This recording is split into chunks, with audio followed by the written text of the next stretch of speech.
Community connections, CKMS. Local sounds, thoughts, passions, and success. Celebrate local, your neighbor's got a story to tell. Community connections, CKMS. Happy Monday, Waterloo Region. You're listening to CKMS Community Connections on CKMS FM Radio Waterloo 102.7. Today is Monday, September the 18th. Still 3 days to go in summer, but it sure doesn't feel like it. I'm already wearing my felt hat. Supposed to have David Walton in the studio today to talk about the Lived Expertise Working Group. We're going to start off with a bit of music from Jay Linden from Cambridge. This is Simcoe Mud. Simcoe mud is a soft light brown. Rise from the ashes when the rain falls down. One good soaking and the world gets stuck. Hand cart tires to a mid-sized truck. Stood alone in the late day flood, up to my ankles in Simcoe mud. Late last summer was a terrible fight. Guns were drawn on a Wednesday night. Something about the foreman's wife. Bullet for bullet and life for life. Bedrock stained with the dead man's blood. Covered all over with Simcoe mud.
Mississippi mud.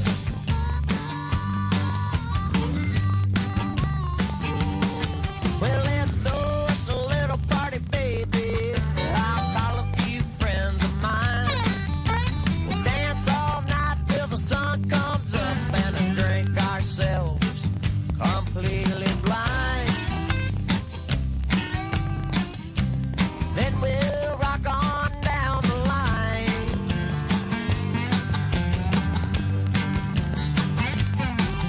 And I take my shot straight out of a jug, and I like to do a little dance in that Mississippi mud.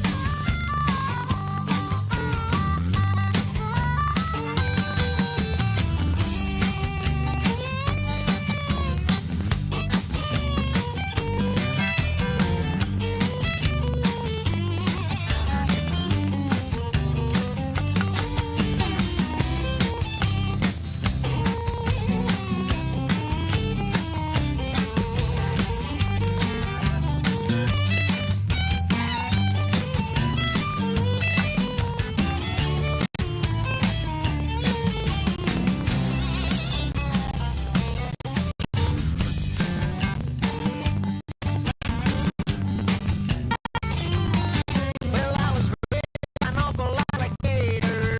He taught me how to walk the line.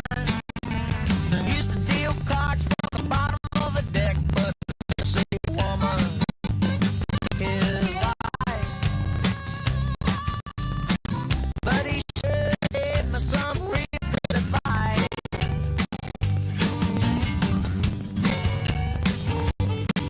And I take my shot straight out of a jug. I can get pure drunk in that Mississippi mud.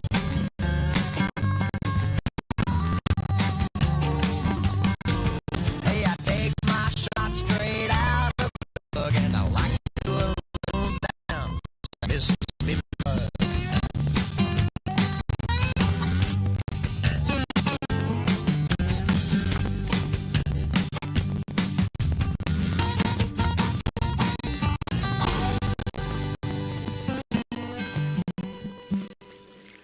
Nothing quite so good for cooling the blood as a little bit of Mississippi mud. We've got Dave Alton in the studio. Welcome, Dave. Howdy, folks.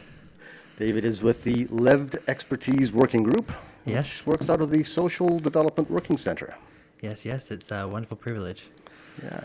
Tell me about the LEWG Expertise Working Group. What is the purpose of LEWG, L-E-W-G? Yeah, so for folks who have been following the City of Kitchener's housing policy for a while, you might remember that the city created the Housing for All strategy. And in that process of trying to figure out an affordable housing strategy, they were trying to talk to people who've experienced poverty, housing marginalization, homelessness. And they did a very bad job. But they learned from it. And so they were like, we need to do something different. The Social Development Center, who's been doing this work for a long time, has been like, we're here to help you do something different.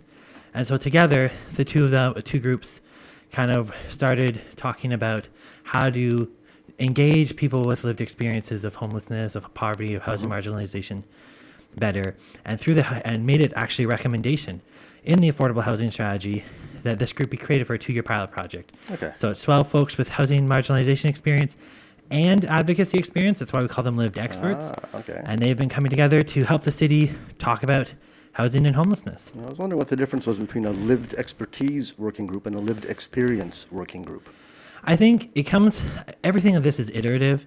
You know, these systems and people who've been marginalized by these systems are constantly in negotiation. And so the idea of lived expertise was, one, to acknowledge the vast wealth of wisdom and experience that comes from experiencing housing marginalization, and like the nuances of that wisdom that come from living it. And also so that institutions can actually start recognizing that seriously, both the experience as being valuable and worthy of being treated the same as a professor or developer, but also the advocacy experience is also very valuable, and to have the regions understand the value of advocacy experience. Right. And how has it been working out? Has the City of Kitchener accepted the recommendations of the Lived Expertise Working Group? It's definitely, we're having this interview in a very interesting time. We submitted our year 1 report in June, And This, council. this has been going on for more than a year now, then? Yes, we started in okay. January of 2022.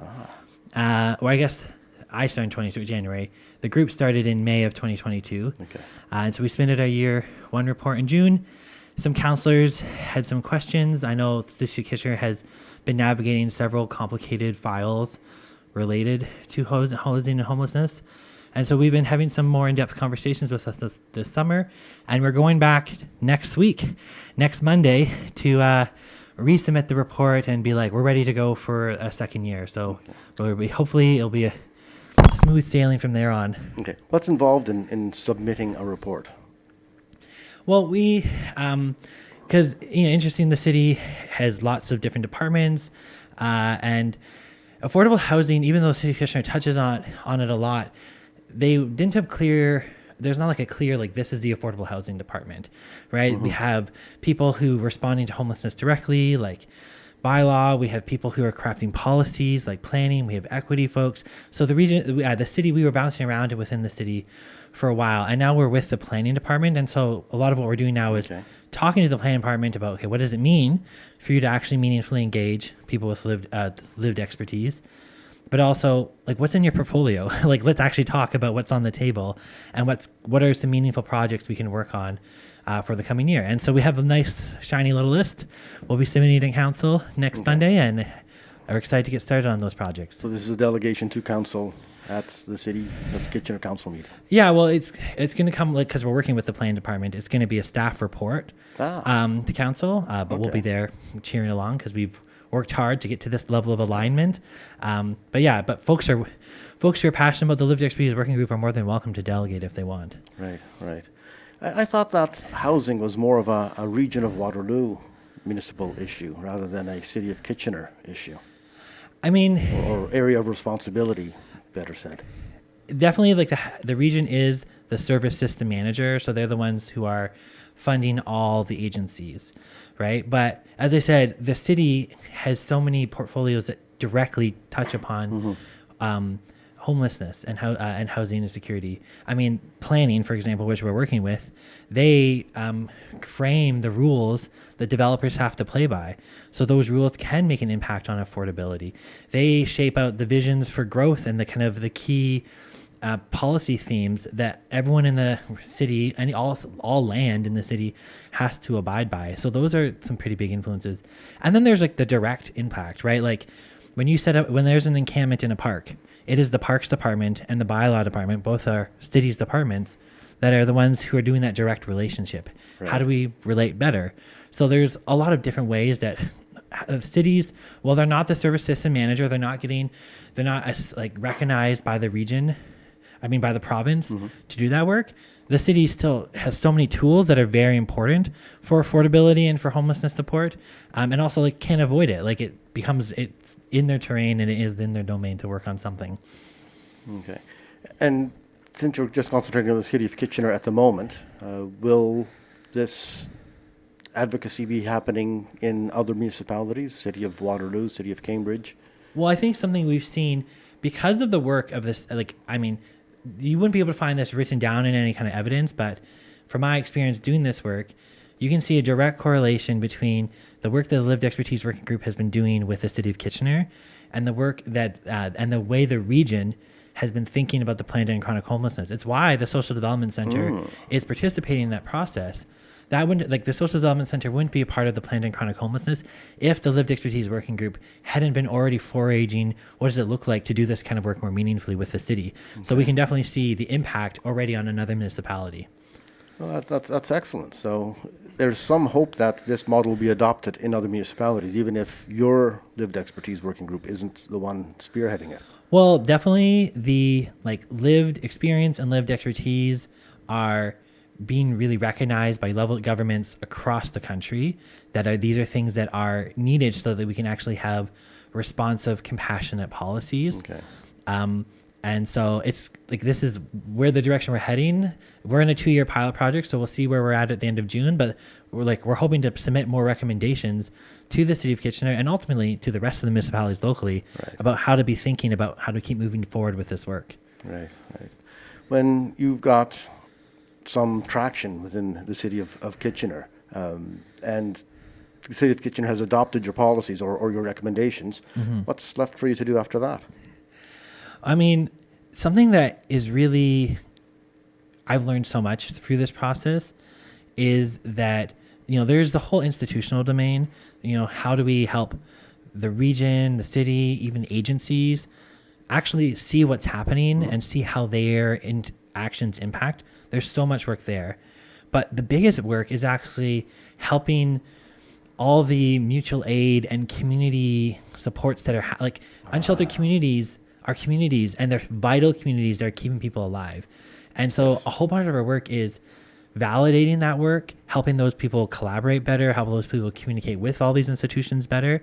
But that's such a huge part. And so that's always going to be ongoing, right? Helping the lived expertise that is emerging from our community all the time, from all the different unsheltered communities. There are people who are, they are experiencing very difficult things, and they're finding ways to work together to get through it. And then they're trying to find ways to turn that into a voice to the municipalities and other institutions. Right.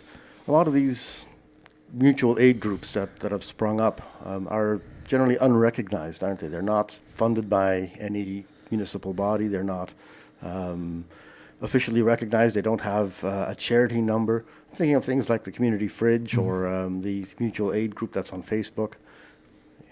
They're just not officially recognized. And is Lived Expertise Group helping make this more visible to municipalities?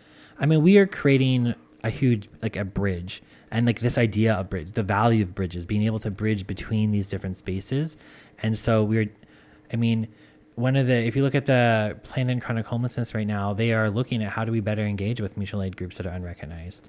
And it's those groups arise because everyday people either experience gaps themselves and they're trying to respond, or see gaps and then they try and respond. And it's really interesting. If you remember the encampment that was on Ruse Island in Victoria Park, there was no formal support for that encampment for a long while. So it was just City of Kitchener bylaw who was the only one responding. And then it was the mutual aid groups like Fight Back, like the Allen Ryan's People's Brigade, who were making that, making sure those people had the care that they need. And over time, then we saw the connection between those groups and other bodies that allowed for those people to have more support. So I think by creating these bridges and these spaces for these voices to be recognized, it helps the whole system see what's actually happening and start recognizing all the gap fillers, all the bridge makers that are in the community. And so we're very hopeful that as we continue doing this work, that we're going to have more and more of a culture that really sees the value of all these groups and actually make sure that they're connected, that they're supported, and that they're not facing barriers and criminalization.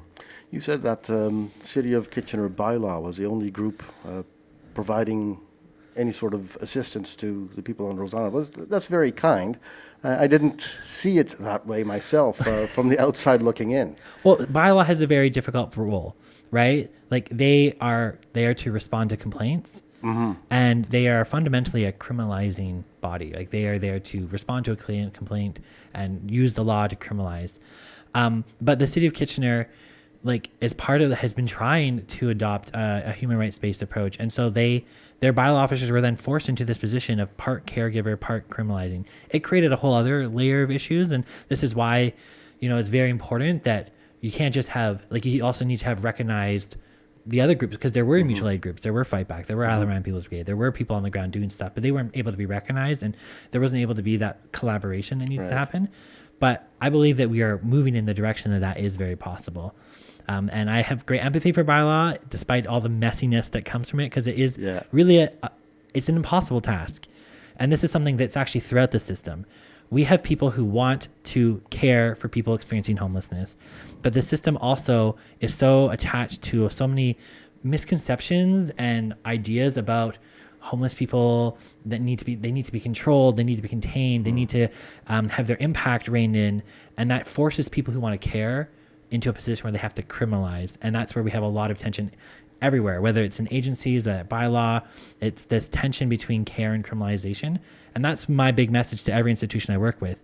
Let's find ways to remove the barriers to care.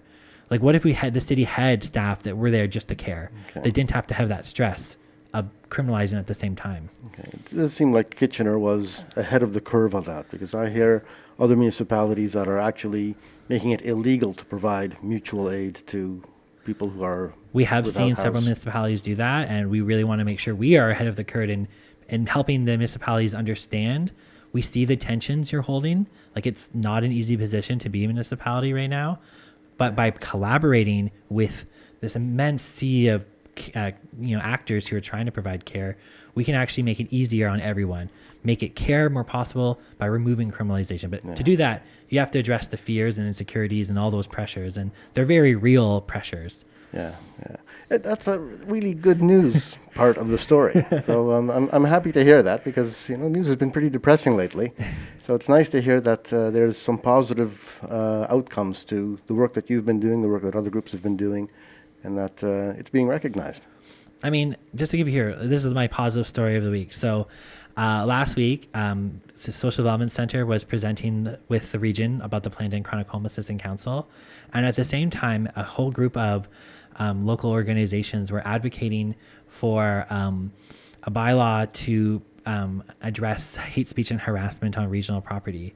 And because those two things were happening at the same time, some councillors saw the connection between the two and amended the hate and harassment bylaw to include income status and housing status. So this is the first time in the municipality where the region is now recognizing that people who are experiencing homelessness, people who are experiencing poverty, have to are dealing right now with hate speech and harassment. There are many threats, both at 100 Victoria or at even the new Herbs Road kind of hybrid shelter. There are severe threats to people's safety, and now the region has a bylaw that can help recognize that stuff is a problem, and that the region should be addressing that. The region should be intervening in a way to mitigate against hate speech and harassment. So to me, that's a huge victory to see that now we have some recognition that homeless people are deserving of protection from hate speech and harassment by the region itself. It is. That's excellent. It's good to hear that the regional councillors are advocating for all the citizens at this point. Yeah, I was very proud to be a resident of this region. Okay, I think we're going to take a little bit of a break, let you get your breath for real this time. I'm going to play a little bit of music by Courtney Wolf, her new single called Can. It's been 4 years, going on 5. Cried all my tears, will they ever dry? Going up, coming down, having fun, missing out. I still want you right now. Tell me if it's worth it for me.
Courtney Wolf, Can You See Me? The new punk genre, Courtney Wolf, a little bit different from her past folk music genre.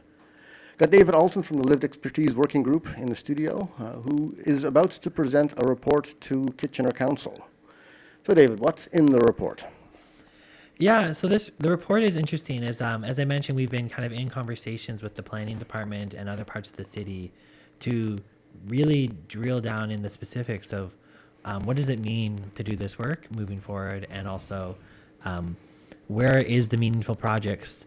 And so we kind of have worked together to create what we're calling a charter that kind of outlines, what does it mean to work with lived expertise? So we have a list of principles, for example, here that talk about the importance of including lived expertise throughout the process.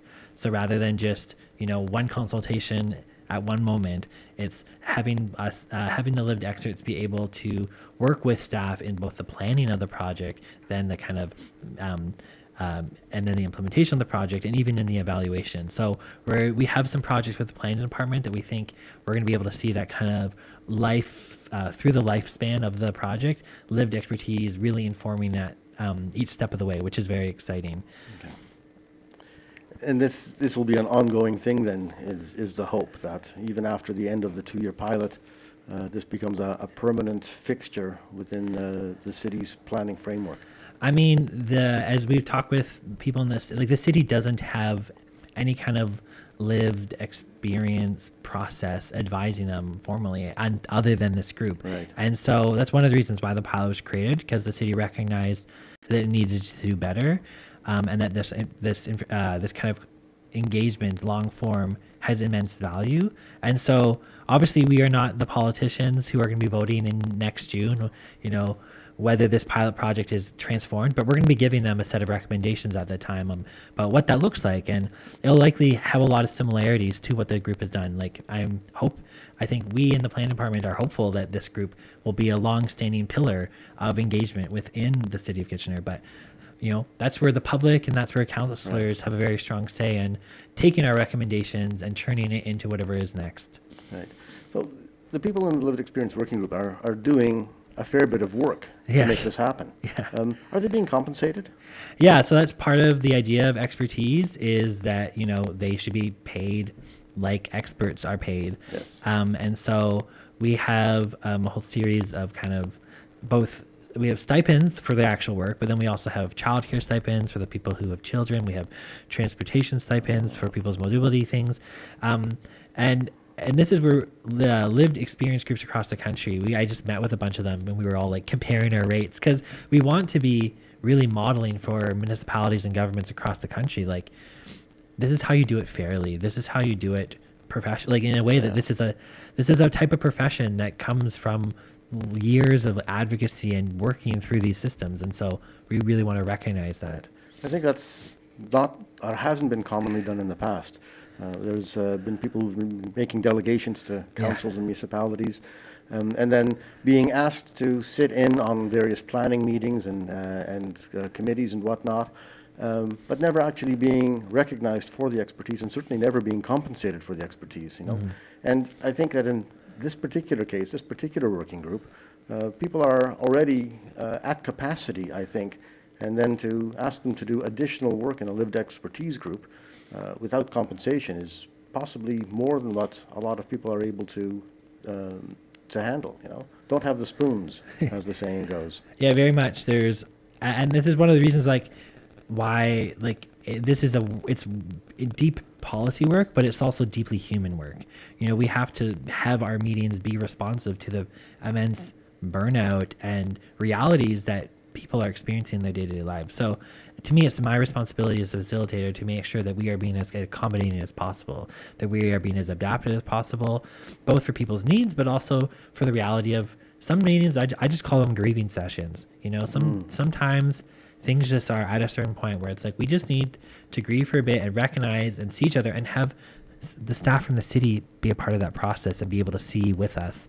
And I think that's really where a lot actually the transformation is happening, is where when we are able to be human and be fully ourselves, and where staff are able to be human and fully themselves, that really allows for that transformation to come forward. Having that formality barrier between staff and the public Yeah. doesn't get the ideas across necessarily. But I think there's some inhibitions that people have, talking to these formal planning groups, the staff, the councillors. It's scary, for your average citizen to go up there and delegate to council is a daunting task.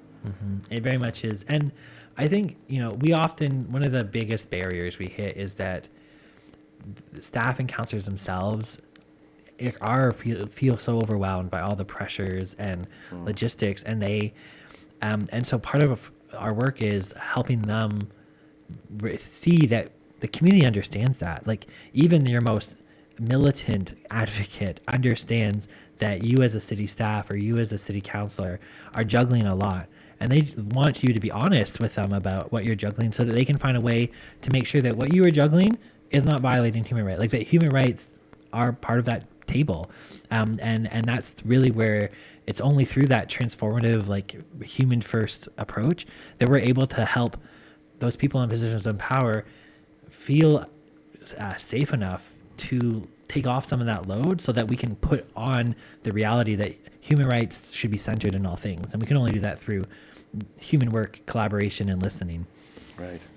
When you're presenting to council, or even to the planning department, has there been pushback on some of the ideas that you've presented?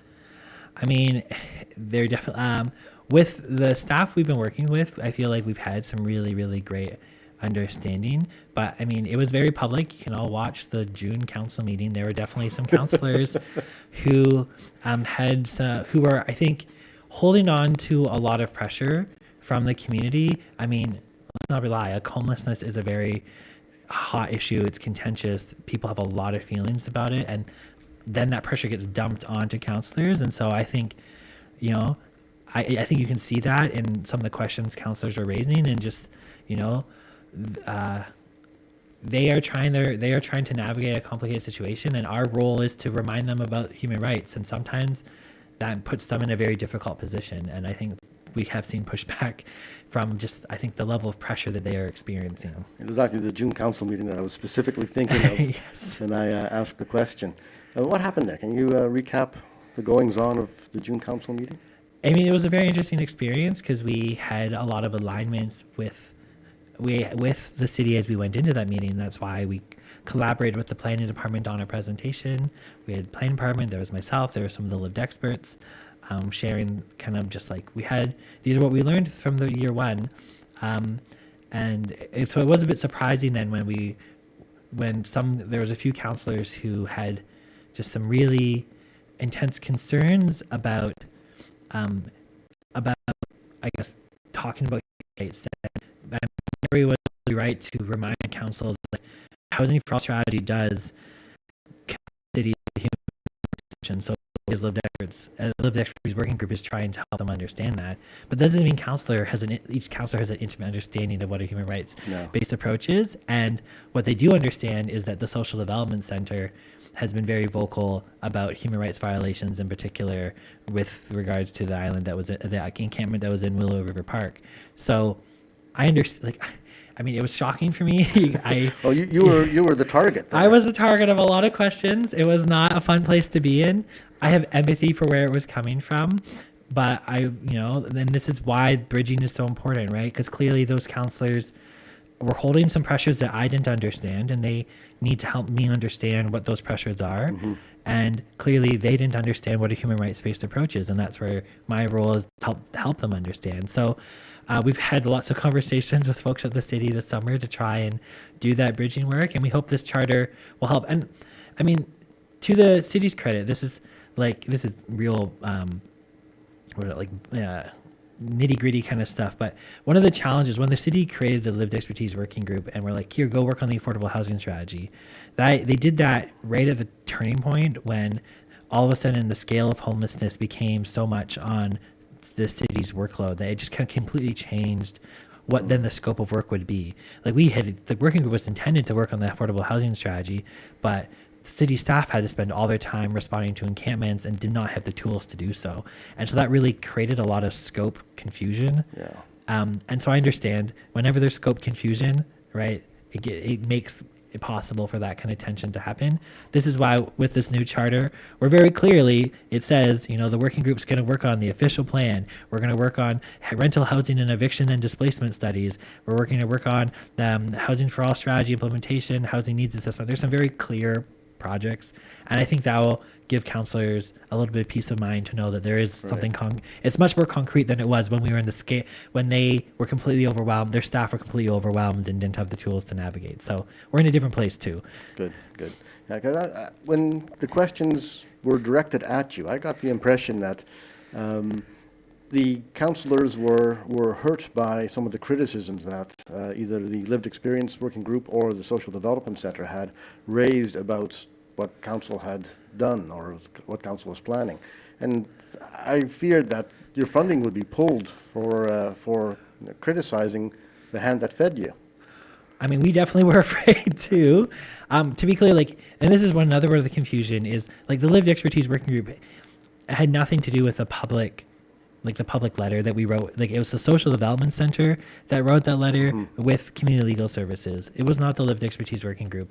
But obviously, I can understand where confusion can amount when I'm working at the Social Development Center, but I'm also facilitating the Lived Expertise Working Group. And I can see where it comes from. Doesn't mean it was appropriate, and I told them so in the meeting, that maybe this is stuff we could talk about through some more meetings, have some more conversations to really clarify things. And that's what we've attempted to do this summer.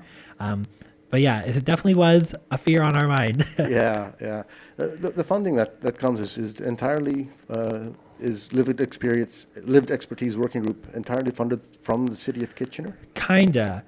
It's so the city covers the costs of meetings, so stipends and refreshments and stuff like that. Okay.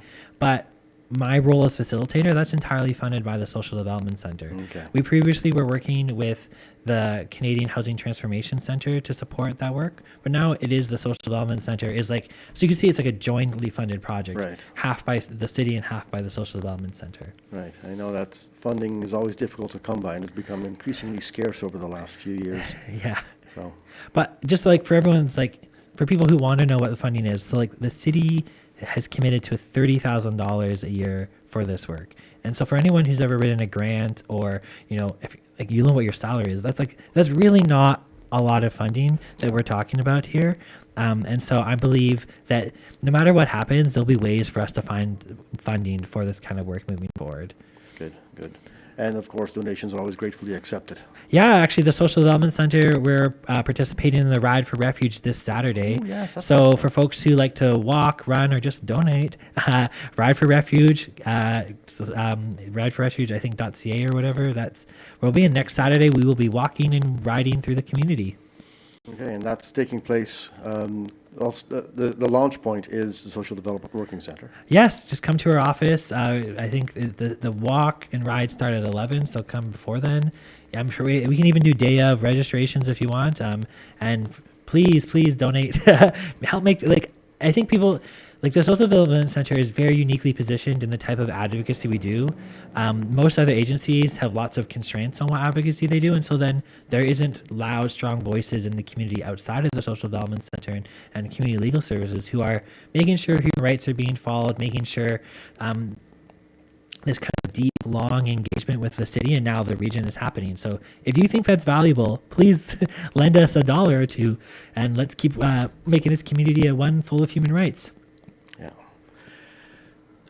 You have some pithy quotes in the report that's coming out that you want to share? It's not the report is more kind of these are our common agreements. So for example, we talk about the councillors didn't know what a human rights-based approach. So we're the human rights-based approach we declares that everyone has the right to permanent and adequate housing. And this is stuff that's been committed to by many levels of government, but it's in the application where it gets messed up. And so we're hoping that by trying to draw that out, we can help the city and city councilors really understand what they're committing to. So it's really actually more of a putting it down on paper in a formal report so that it can be referred to in other documents. It's a common fount of understanding. Okay. Because we don't want any more miscommunication, misunderstandings, stuff like that. So no radical new ideas. oh, there's always radical new ideas. Like even just to be at a place where we were collaborating on a report like this, right? And to be at a place where, the city is now putting it, like making itself accountable to this type of, like, there's 8 principles here about lived expertise engagement around the value of bridges, the value of stipend, like paid work, the value of navigating through conflict. Like there's all these really important pillars. And if the city's committing to that in writing, which we think is very valuable, so that not only us as a lived expertise group, but there are so many other areas of advocacy from many other different communities experiencing marginalization, and we want to be a pillar that they can follow in making sure that the city is following through on these kind of principles of engagement. Other human rights, equality, justice, and well, we have seen a lot of let's say change at the city's equity office, and so we think it's very valuable for groups and community members who care about equity work to be checking out this report and to be supporting us and the equity staff to make sure that the city is transforming at its full potential, which we truly believe it can. Okay, and that's going to spill over into all other sorts of human rights areas that the city has some investment in. We really hope so, and you all can help by letting councillors know that you care about this work. Letting councillors know that you value this type of engagement and that you want to keep seeing it happen. Okay. I think we'll play another song. Sure. Song you might recognize. This is Jillian, My Eye the Mountain. I'll get my dancing shoes on.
No, that's a lot.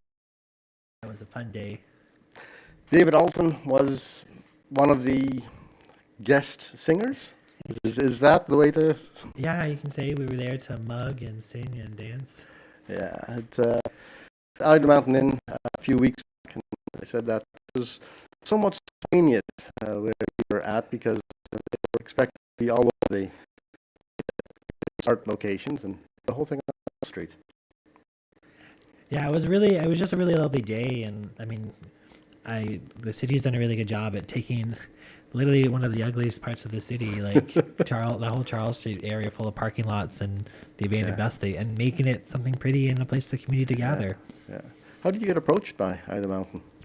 So my lovely partner Ashay Dalby is involved with. That was your partner in. Yes, yes, that was my actual partner. I wasn't acting in love. That was me actually, with my hearts in my eyes.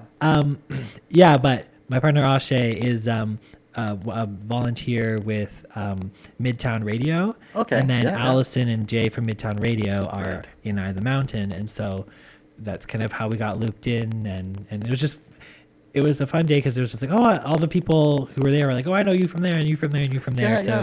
It was a nice little coming together of the local queer community. Yeah, it's such a joyful thing, and I think that's my song for the summer. Oh, Yeah. I'm glad. Yeah. Other work that you're doing, you're a member of Ground Up WR. You're one of the founders of Ground Up WR, as I recall. Yeah. What's that all about? Well, I think it's really apt that you played Jillian, because from my conversations with Allison and Matt about why they were why they wanted us in the song, why they wanted to platform local queer people, is because of the growing movement that's really trying to remove queer life from the school board. And so for anyone who's been following the school board, our local school boards, the public, the Catholic, and even the French, have been really hot lately with this movement of folks who just really do not want queer life to be free in schools. They are also targeting content by famous Black authors like Toni Morrison. And most importantly, it's around this idea of, do children actually have autonomy? They call themselves the parents' rights movement.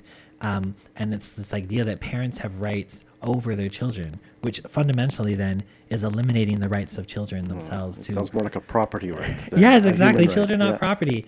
So Ground Up has been on that for over a year now. And this movement's getting spicier across the continent.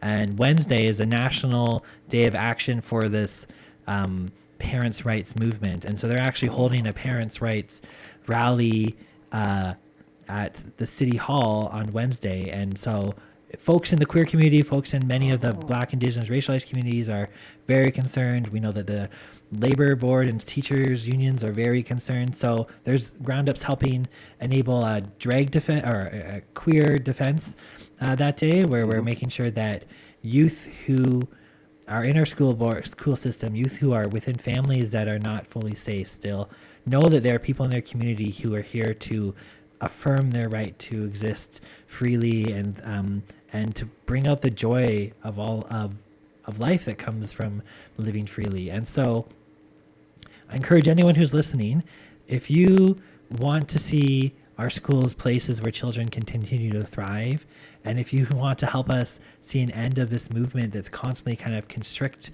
and control, that's deeply transphobic, queerphobic, that's deeply racist, that's deeply anti-Black racist, I encourage you to think about coming out Wednesday morning at 9 a.m. to City Hall of Kitchener and join us in trying to create space between this harmful movement and the rest of our community. Right. And we'll be there to teach you about what does it look like to do community safety. I mean, we often, for folks who've been following the kind of the local abolitionist movement, and people are like, well, how do we keep safe? I'm like, this is how we keep you safe. We keep you safe by showing up with each other, by practicing safety, by practicing, standing up for each other. This is what real safety looks like. And so would love for you all to come out and join us. And for folks who can't make it out or who want an extra help, Tuesday night, actually in this building at the Spectrum office, they are making signs for the rally from 3 to 6.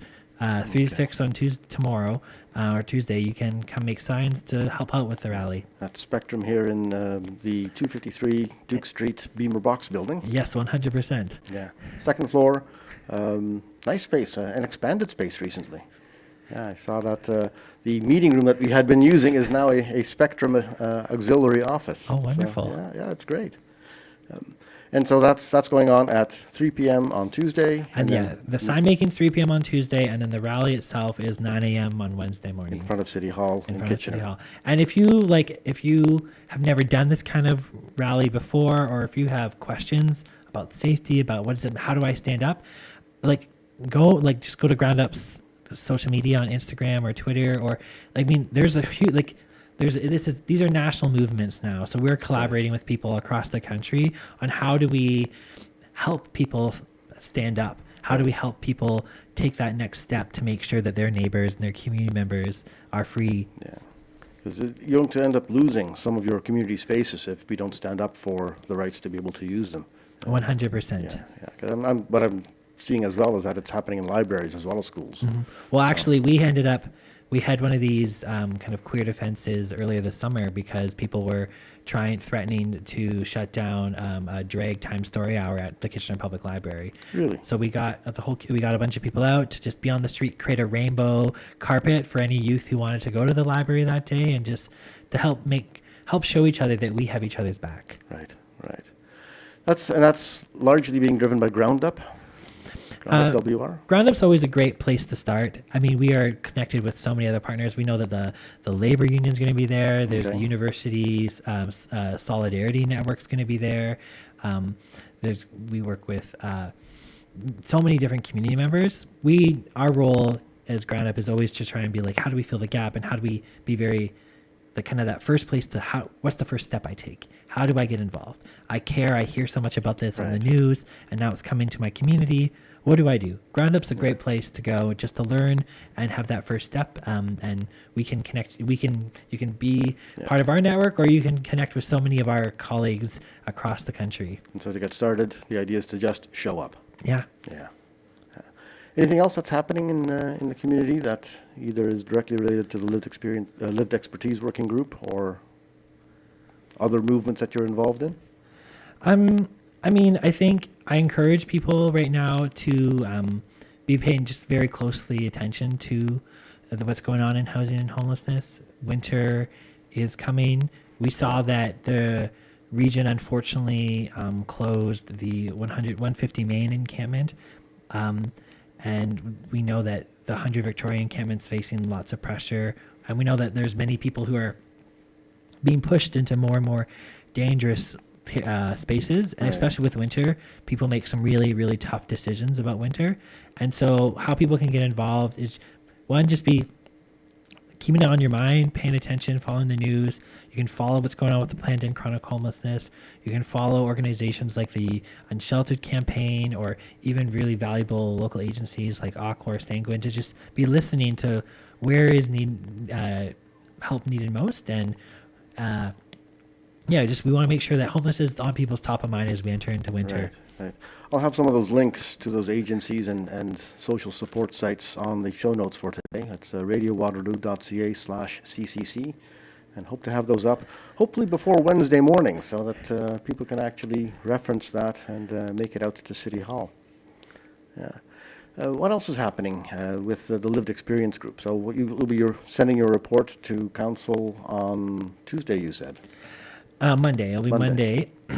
We'll be going to council, and then after that, we have a big slate of work to do, and we're also sending several of our members to the National Canadian Alliance to End Homelessness Conference in November. So for folks who value that kind of work and want to see those voices, you can definitely follow up our updates from that, or you can even be a donor, connect with the Social Development Center and be like, I want to donate to the Lived Expertise Working Group. And you can direct the donations that you make. Yeah, you can just let the SCC know you want to support the Lived Expertise Working Group, and Right. you can help send another member to the conference, make sure that this project can continue thriving. Right. Where's this taking place? The conference is in Halifax this year, which is a really interesting city for encampments, as it's had several encampment clearings, but there's also been some really strong voices for a human rights-based approach as well. So Okay. we're going right to kind of ground zero for some important Right, homelessness conversations. Nova Scotia has another conservative provincial government at the moment, so they have their challenges, I'm sure. Yes, the provinces always make lots of challenges, and then the municipalities are learning how to take leadership, which I think is important that we empower them to take as much leadership as they can. All politics is local, and that's where you can make the biggest difference. Yeah. Yeah. All right, so that's from the future stuff that Lived Expertise Group is doing. What sort of involvement can people have if they want to help out? If somebody is out there who believes that they may have some expertise to offer, how can they get involved? Yeah, if you are wanting to get involved in many spaces, or already involved and want some more support in, for example, bridging or connecting with institutions, or doing a human rights-based approach, I would say the best place to connect with the Social Development Center.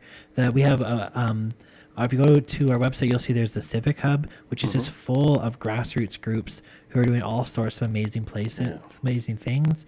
So there's lots of options for places to get started, or you yourself can join the Civic Hub if you are, a fledgling grassroots group and you want to get connected with others and collaborate more. So That's the Civic Hub, civichubwr.org on the web, yeah. and there should be contact information on there. And then the Social Development Center itself is waterlooregion.org on the web. So I guess there's contact information there as well. There's actually a Lived Expertise page. Yes. On the, I need to Social update it Development more, but yes, I will make sure it's nice and shiny for you all. Have a quick look at that now. If you're watching us on YouTube Live, you can see the Lived Expertise Working Group, which has a couple of pictures at the top there. It looks like you're Yeah, we just did a gallery at the library, and if you are folks who have gallery space and are interested in exhibiting the work of the Lived Expertise Working Group, feel free to contact me at david.alton@waterlooregion.org, and I'm happy to have some conversations about that really amazing exhibit that the working group created. Right. That was a one-day event, though, so that didn't last particularly long. Well, it was a Blitz fundraiser for the conference, that's why. Oh, I see. So we were raising money to send folks to the conference. That's why it was a one-day thing. But it was a really wonderful night, and we would love to do more stuff like that. So if those are things that you are passionate about, you just email me and let me know. Okay. Have David's email up on the show notes as well. Thank you, David Alton, for coming into CKMS Community Connections. It's been wonderful having you in. Sorry to make you run. Oh, I mean, it was my pleasure. I should have been here ages ago, so I'm happy to do my part.